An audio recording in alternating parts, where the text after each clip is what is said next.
بعض لوگ جو ہے اس کی 27 تاریخ میں روزہ رکھنے کو اچھا سمجھتے ہیں کہ 1000 روزوں کا ثواب ملتا ہے. شرع میں اس کی کوئی قوی اصل نہیں، کوئی ثابت نہیں ہے.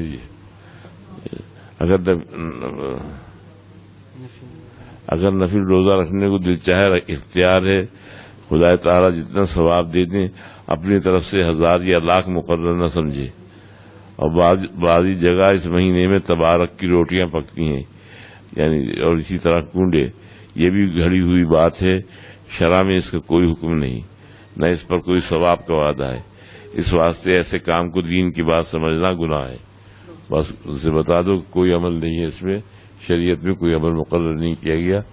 تو اپنی طرف سے اس کو کوئی چیز مقرر کرنا یا اس کو ثواب سمجھنا، یہ سب گناہ ہے.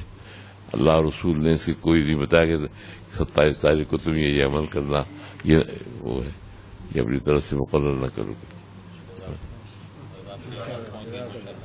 اچھا، ماشاء اللہ.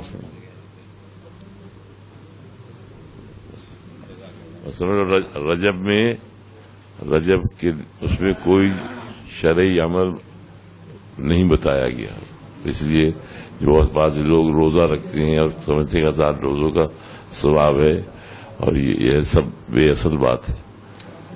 اس لیے اس میں کوئی روزہ رکھنا، یا بہت سے لوگ کونڈا کرتے ہیں، بہت سے تبارک کی روٹیاں، یہ سب اس کی کوئی شریعت میں حقیقت نہیں. سب یہ کونڈے تو خصوصاً شیعوں کی نکالی ہوئی رسم ہے.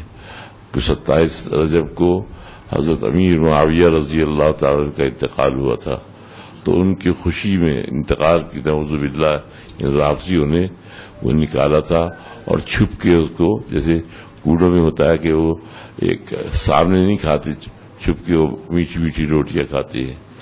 وہی رسم ہے، اندر جا کے چبا کے اس کو کھلایا جاتا ہے. تو یہ تو خوشی میں بناتے ہیں. یہ ذرا تبارک کی روٹیاں ہیں، سبھی بدعت ہے.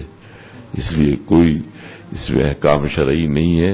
اطمینان سے جیسے عام دن ہے ایسے یہ بھی ہے. کوئی اپنی طرف سے کوئی اس میں مقرر نہ کرے. چلو